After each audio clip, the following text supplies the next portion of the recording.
If college courses cost $1,000 to $3,000, where are you going to get all of that money? Because you're probably not going to get it straight out of high school. In fact, you'd probably have gone into debt and be paying it off for years if you hadn't watched this video, because I'm going to show you how to earn 3 college credits this week for about 200 bucks. And I know how to do it because I've done it myself.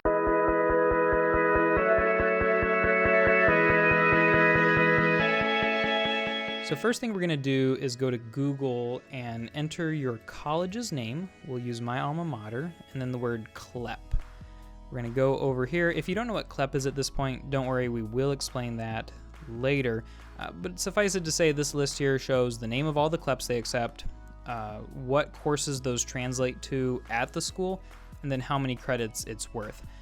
What I would recommend you do is go through here and find, especially for your first CLEP, a CLEP that you know something about that subject. Typically US History 1, Introductory Psychology, Analyzing Interpreting Lit, and College Math are considered some of the most doable, and they're also fairly well correlated to a high school subject.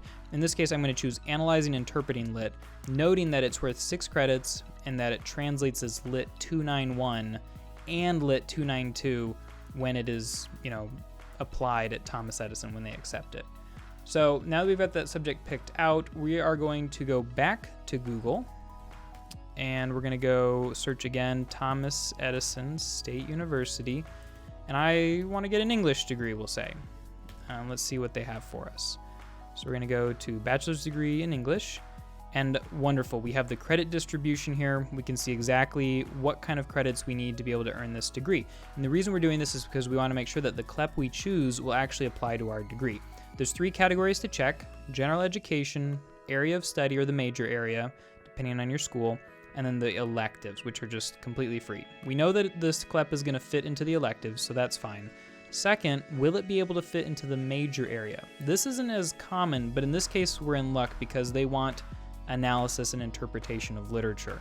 That's a perfect fit for us. And because this CLEP is worth 6 credits at TSU, that means we'll have 3 more credits to throw somewhere else. Now we're going to take a look at general education. They want written communication, that might apply. Information literacy has already been chosen.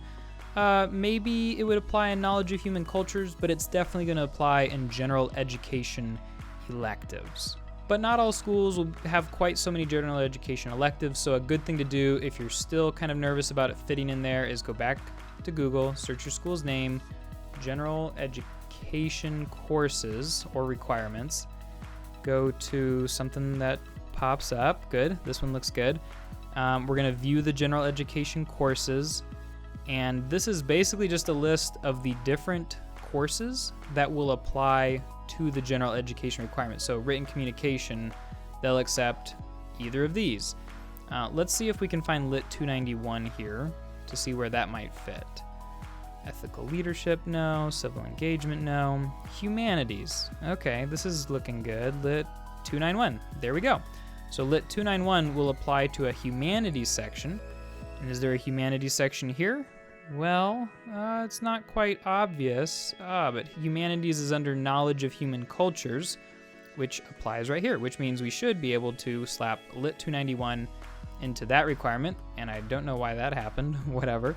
And that means that generally we have 3 different places in this degree that we can put this CLEP exam, which means that this CLEP exam is a really good one for us to take because we're going to be able to apply it to our degree.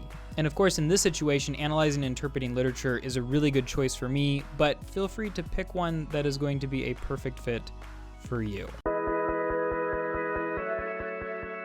Good. You know which CLEP you're going to take, but wait, what is CLEP? CLEP is the college level examination program, basically tests that you take to show that you don't need to take college courses. Every CLEP focuses on one specific college subject, and if your college accepts that CLEP and you get a high enough score, you basically get college credit for that course. They've got CLEPs for English, history, science, math, business, language, and over 3,000 colleges in the United States accept them. To pass a CLEP, you only really need a C-level grade, but if if you pass, it counts as pass-fail credit, so it doesn't actually affect your GPA. If you've taken the related high school class and done well, this should be incredibly doable. But enough about that, it's time to pass the CLEP. First thing on day one, you're going to go and sign up for Peterson's Practice CLEP Test. You're gonna take one of those to assess your knowledge. If you get under a 40%, you might wanna consider going back and choosing a different CLEP test to be your first. Once you finish the test, go back over each question that you guessed or were wrong on and read the explanation that Peterson provides. If you still don't understand, Google it. And as you're doing this, take special notes on subject areas or topics that are particularly confusing or unknown to you, because you're gonna study them more later. On day two, sign up for Speedy Prep, which I've linked in the description. It's a flashcard service that's focused specifically on CLEP exams. Their guarantee is that if you score a 90% on their flashcards, then you're ready to take the CLEP test. Go through their entire flashcard set once and then go back through the ones that you missed again. If you don't understand something, research it. On day three, take the second Peterson's Practice CLEP test, again studying the answers to the questions that you got wrong, and then go back through the questions that you missed yesterday on Speedy Prep again. On day four, go and start your Speedy Prep flashcards from the top again and go through 3 times, each time getting rid of the questions that you got right the first time. At this point, you're probably feeling pretty confident. You're getting more flashcards right each time. Maybe your Peterson's Practice test score went up, but now on day 5, it's time to see whether you're actually ready to take the test. So on day 5, take the third Peterson's Practice test, again, studying what you got wrong. If you got 80% on this or 90% on your first round of flashcards yesterday, in my opinion, I think that you're ready to take the CLEP test. So of course, it's gonna be different for every person and for every test. If your scores aren't quite at those levels, don't worry. I regularly passed CLEP exams that I only got a 60% for in the Petersons, because the Petersons are just that difficult and I love them for that reason. Of course, the less high scores that you have, the more of a risk it is as you take the CLEP. But sometimes you just gotta go for it. And if you have decided to go for it, great. Go to clep.collegeboard.org and sign up for your first CLEP exam. Then call your testing center and set up a time to take your test. We're going to assume that you're gonna be able to schedule that in for day 7. And if you're not feeling quite ready, then go ahead and give yourself another week to study. And at the end of this, I'll put up a video that you can go to that shows how to study for even difficult CLEP exams. On day 6, go over your notes and go through whatever missed flashcards you have a couple of times. And on the morning of day 7, go through your notes one more time and then go take your CLEP exam. Remember, even if you fail, you can still retake it in 3 months and you're still saving tons of money, so don't stop studying. And if you pass, congratulations, you just earned 3 college credits and saved between $1,000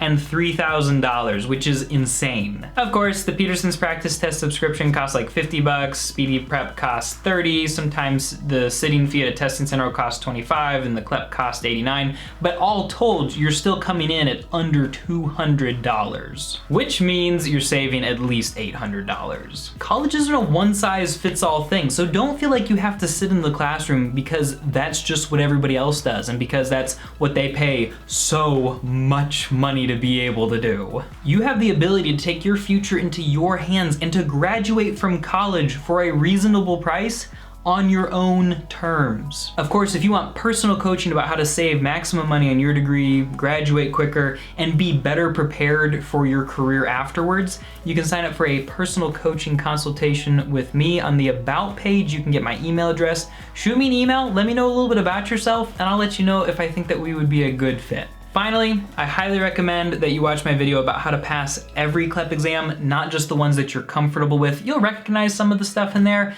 but it is going to take your credit earning game to the next level.